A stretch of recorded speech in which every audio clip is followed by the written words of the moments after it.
channeling the risk, especially in younger Yeah. kids. I mean, It's all not my kids did yeah. extreme sports. Yeah. But they still do now. And they still do now in the 30s, yeah. And it's very much about, I suppose, whether they've always done it that way, and nothing's ever happened before. So why should it happen now? Well, well, two of them are big mountain bikers, and they have. But I mean, if they're going somewhere It's like working. France, where it's very steep, Mm. I mean, they have full face helmet, full body helmet. Yeah. So they mitigate the Yes, risk, yes. even though the first day down she got concussion. Oh no. Oh, it's all right. She was okay. I think the next day. That's Yeah. the main thing. But society would never move forward if we didn't have risk taking. True. No. True. Yeah. That is very I- true. True. I think Which- children don't That's it. take risk either. They're not allowed to anymore. I'm not sure we teach children risk anymore. Yeah, I did To a degree. I did a course on child protection. They were saying it's quite interesting. My sort of generation, if you sent the kids on a treasure hunt, it would be around the whole village, and just go where you want. Then you get the next generation, and it might be down the street.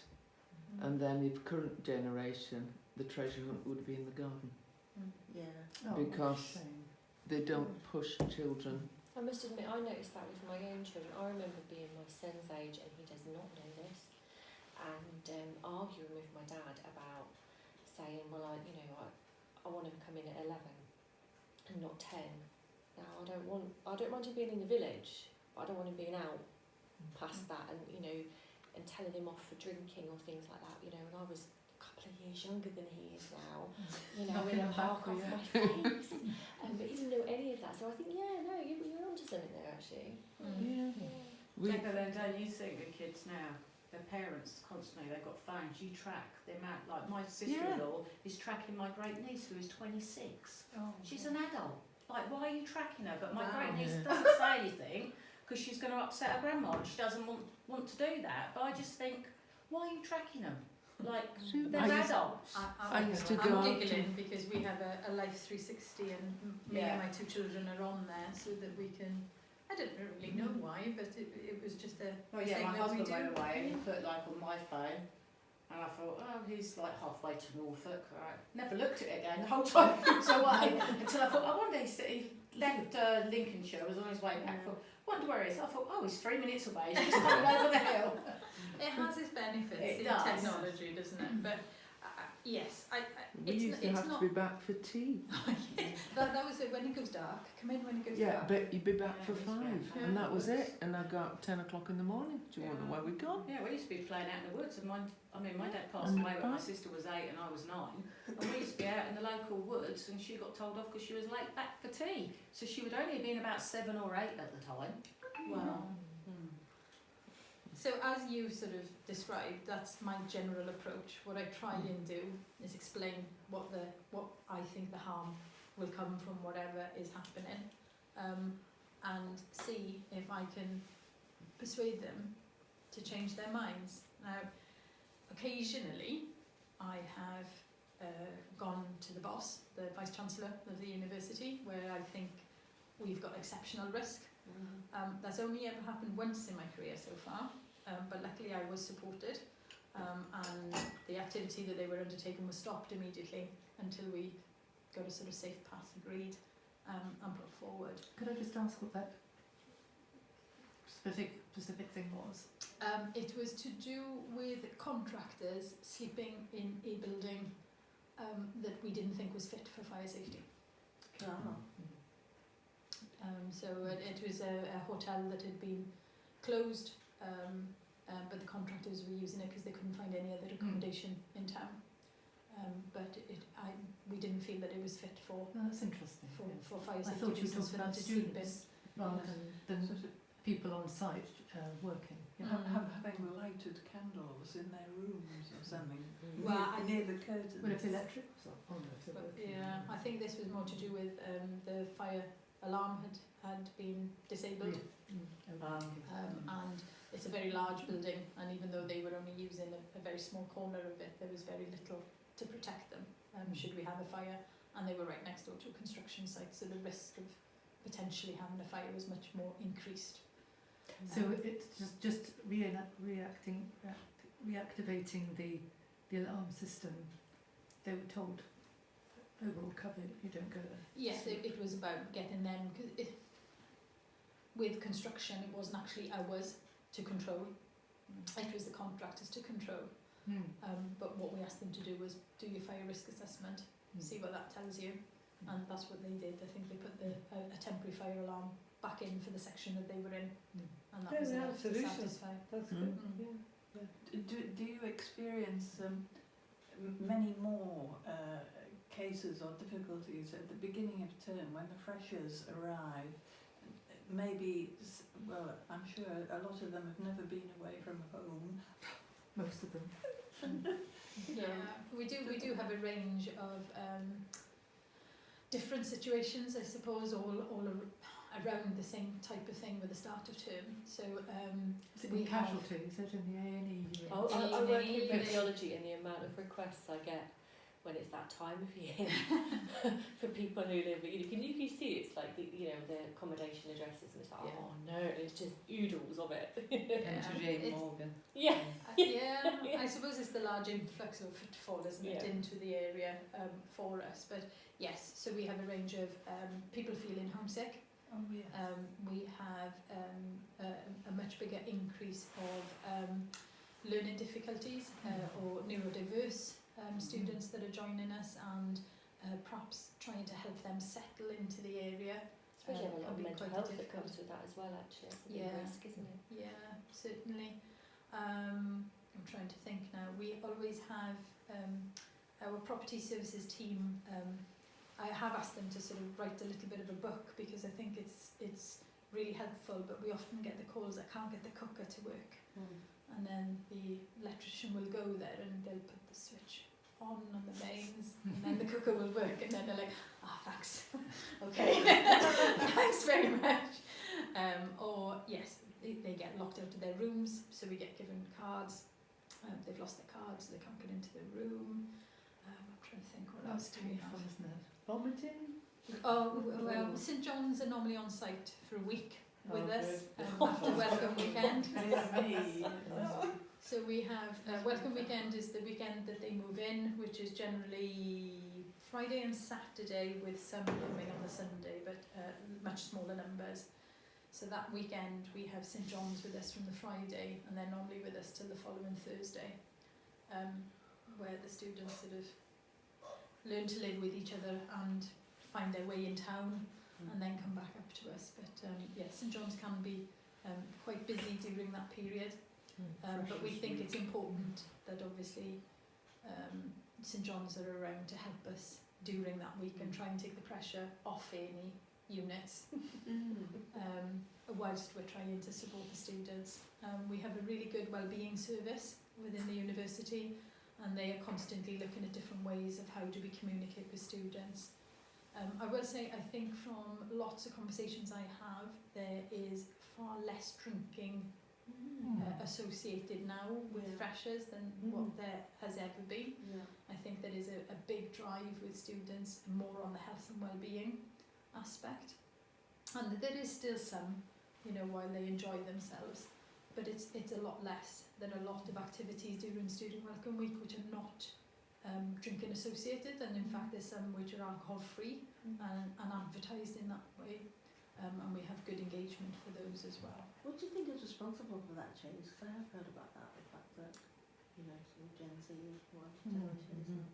I think it's the natural shift of keeping yourself healthy, Right. and that's what they've been brought up with through all their sort of life, whereas perhaps that wasn't so obvious when I was in school. About it, do you think it's because now, like in pubs, you can't smoke? Sorry, smoke. That was really silly. Sorry. I was just thinking about smoking. Yeah, smoking, that would have an impact as well. There's a But it's bigger also variety you don't want to do what alcohol-free your parents drinks. did. You Yeah. want to be different to Is your that a parents. different Your type of parents rebellion? were legless all the time. Yeah. So you don't want to be. Yeah. You don't want to Yeah, be you your could do parents. that. Yeah. Could you tell me if the overseas students, if they approach you their first term, siesta, not siesta, perhaps it is. Semester. Whether they approach it the same as the youngsters from. I They're don't. generally older, aren't they? I don't overseas think students? Are they? I think Yeah, I I didn't know that. don't think we've ever sort of looked. There's nothing obvious to suggest there's a difference necessarily No. between our home students and our international students. Okay, Yeah. Yeah, homesick can be a bit more challenging for an Yes. international. Yeah. But I had a student come in this week who just came into the office because they weren't quite sure that the environment was what they wanted to be in, and what they were saying that they'd come from a much bigger town, and they were feeling that Aberystwyth was quite, they felt a bit Reduced. limited, yeah, and a bit stuck with, with public transport and not necessarily being able to just Yes. go somewhere where you wanted. Mm. And that is a bit of a change. Yes. I can remember the decision when we moved up here for work. We moved to Aberyron, and I think we went to go and get milk on a Sunday night, and I think it was about 6 Yeah. o'clock, and it was like, no, there's nothing open. Yeah, It's yeah. like, what? Yeah. I'm Yeah. used to Asda being 24 hours down the road, Yeah. and yeah, so that change is really interesting, and yeah, it does impact on people, doesn't it, in the way that we live.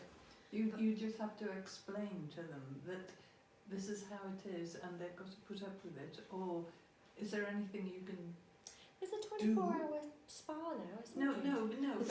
but in terms of the environment being very different and not quite so encompassing and all the rest of it, do you say, you're here matey, make the best of it? Or Some people will probably just... When I was at uni, someone, it was only Birmingham to Brighton, and she was so homesick she packed in the course, and that was Oh, wow. Birmingham. Yeah, and I think there'll be very I different think answers yes, depending yeah. on the situation, but yeah. I think the approach we tend to take is to try and coach somebody through Yeah. and for them to make their own decision, what's in their best interest really. Yes. Yeah, it's really hard, there's not one straight answer, unfortunately.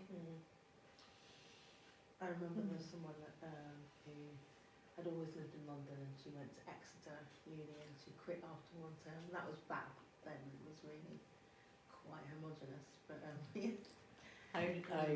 My nephew's the opposite. He went to London to university and Yeah. couldn't hack it. wow, Too much going on. yeah. My brother couldn't So- hack it at Lancaster, it's huge. Mm. And he was very quiet. Well, hasn't Aberystwyth got a very high standing status for the happiest place to study? Your Yeah. student Yeah. experience Yeah. figures are Satisfaction. very Had that several exceptional. years. Yeah. Oh, well, that reflects on people like yourself. I think it does reflect on the staff, Mm. predominantly lots of staff that are working in residences with the students and student services and indeed our lecturers. Yeah. I think there is a good community there to support. But it doesn't suit everybody, and everybody needs to make their choice depending. And it's good that somebody's come to try. Yeah. So that's the important feature. And sometimes we do have students who decide it's not for me this year, but I'll come back next year. Oh, they can do that, And can we've they? had, yes, Oh. so, if something, they may decide to defer their funding for a year or defer their place, and then they'll come back the following year. So we have had that where perhaps they're not quite ready at this point, but... But you talked about solutions and that fire alarm being a good solution. Sometimes it can be really interesting that the easiest solution is the one that is overlooked. And often when we get brought in, perhaps it's gone quite complex, and you may have different people competing. So, I don't know, say the boiler's broken, you will have an estates team who are going, I can't do anything about the heating, Claire, the boiler's broken, we need a part. And we've got lecturers who are saying it's absolutely freezing in this building, how are we going to... And often it will be like, can we bring some heaters in? Yes, we can, yes. Great. Problem solved, everybody's happy. Good. But often that, people get so engrossed in trying to resolve their bigger issue that they don't take a step back to have a look at what's perhaps the quickest, easiest solution. Yeah. I really enjoy walking around the campus, watching staff and students, but more often than not, And I was with the team this afternoon where we already reported sort of 2 paving slabs and various things that we saw. But you can't take the team around campus without reporting something. So then watch out for you. Yes.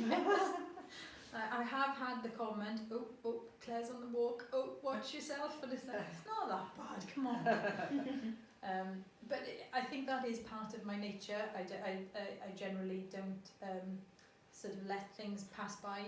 We were walking the dog once in Aberystwyth and we had some teenagers up on the shelters in the promenade. And I said, I'm going to have to speak to these. And my husband was, please don't go and speak to them. It's really busy. I'm not sure what sort of response you'll get. And I said, I can't leave them up there. If one of them falls, they're going to have some serious hurt. And it's a fragile roof. So they need to come down. So I went to have a chat with them and they were sort of, I said, can you get down safely? Yeah, right. Can you get down now? Okay, all right. And they were fine. They got down and they were okay. I have had other situations where perhaps that conversation hasn't gone so well. But I think it's important that in the community we do still challenge those situations in a safe way. Often because they don't realise the hazard that's in front of them. Or the other option then, I suppose, is learning the craft. So training, qualifications. I mentioned the qualifications. I went back to do my qualifications later in terms of health and safety. And I do think it's important. It's an important part of it. But it's got to be delivered in the right way. I think approach to training is changing. It's very much short bursts of information now, more like social media clips, so that you can get a point across very quickly, more in an image rather than any words. But that's the good thing about working in the university, is that we have so many different experts in different areas that you can turn to for advice and assistance. And in fact, we even have the theatre, film and TV studies, which they like to make short clips and help us in that sense. Having a strong safety culture is important, and I've worked in varying different cultures. I started in manufacturing in Unigate Dairies, as I said, and that was very much a direct institutional. You were told how to do things within your job role. I then worked in local authorities, which was a little more empowering, come along with us. And I think the higher education environment is a little bit more easygoing. It's, you're a researcher, you know your expertise, you set your own standards. For me, I think a good safety culture has elements of all three.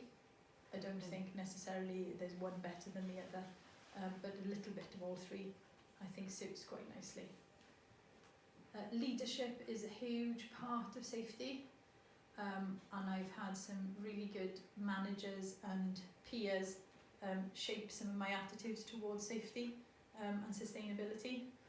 I've had some great bosses, some which have taught me what to do, and then others that have taught me not what I should be doing, and I think that's helped.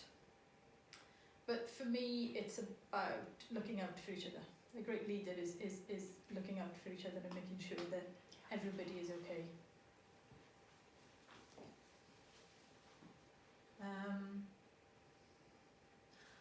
We've got the regulations and the policies, and I'm sure you'll see various different policies, but for me there is nothing interesting in reading a 30-page health and safety policy. I've started organisations and I've not read it all the way from start to finish. I've sort of thought, no, I need to revamp this. If I can't get through it, then nobody else is going to. So yeah, making it as easy for people as we can, really. So is it nurture or is it nature? I think it's a bit of both. I think traits and experiences really help to shape our industry, because stories and experiences help. My hardest situation to face was having a telephone call to say that a 15-year-old child had passed away at a school on the school grounds, and I was the health and safety manager of that local authority at the time, and that is one of the hardest conversations I've ever had. The organisation was fined, that's in the public domain, £300,000 fine, because their arrangements around the bus collection bay wasn't up to standard. And there had been some near misses, which the school were aware of, but it hadn't been escalated necessarily through to the council, and it had become sort of a bit of a norm that the buses were on the other side of the road. So on this particular day, a child ran through between two buses, and unfortunately a minibus was coming. It's the experience of that is really important to hold on to when you're looking at risk in various ways. It's not, you know, the minibus driver, the impact on them, the impact on the family, the impact on the other students, the impact on the teachers in that school. It's a significant event, and trying to prevent that can be really, really challenging. And trying to ensure that organisations remain alive to that they remain open to that is potentially some of the possibilities. Nobody wants to be in that position, but as I mentioned earlier, we're still in 3 figures in the UK, so that is quite important. I suppose for me it's about trying to make sure I'm doing the best that I can, and that I am raising those flags that I potentially see could be in that area. It's difficult, but important that we continue to do that work. I mentioned earlier some figures, but just so was that 600,000 sustained an injury at work during that 23-24 year? That figure quite astounds me. 600,000. So that an injury at work would be like a fracture, or it could be that they've taken 7 days off work. Those would be the stats that would get reported to the HS&E to sort of account for those figures. But that means over 600,000 people have been injured in that way, which I think is quite a lot. And then 33 million working days lost through ill health and injury, and that's they're estimating is about 21 billion cost. So when we talked about the cost earlier to the government, the cost of not doing something is also significant as well.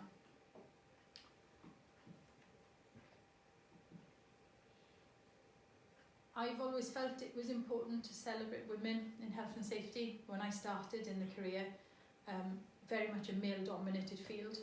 I can remember going to an awards dinner, trying to think how long ago, it would have been about 20 years ago. And I sat down with my partner, and somebody next to us turned to him and he said, "Where do you work then? Where are you?" And he said, "Oh, don't ask me, mate, she's the health and safety person, not me." And he just looked at me and he went, oh, okay. And you could see from the look on his face, he found it quite unusual that there was a woman in that role. Secondary.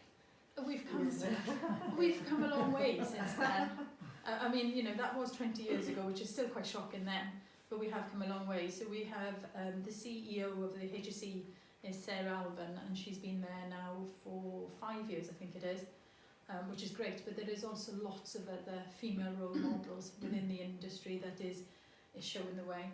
And I think women bring a little bit more empathy, I think, to the HS&E table. I think perhaps men have very more ideas around the legislation and meeting the legislation, whereas I think females look at more of protecting people not to be hurt, which I think is a much easier way to sell our cause than it is to say that's against the legislation. I've encouraged several friends and colleagues into the HS&E world, started sort of as trainees, so they've perhaps started as administrators, which is where I started, and then they've been put on training and they've grown through that career. One of them is working within Swansea Uni as their H&C training manager, and another one changed careers, unfortunately. She changed from health and safety into marketing, but is still doing really well in that field. So I think it's really important to celebrate them. I enjoy being in that position to be able to do that. And just a bit of a quote: safety isn't a job, it's a way of caring. And that's the way I try and look at my role, and try and build into the systems that it's about caring for people and looking after each other, that we all go home. Thank you. That's really, really good.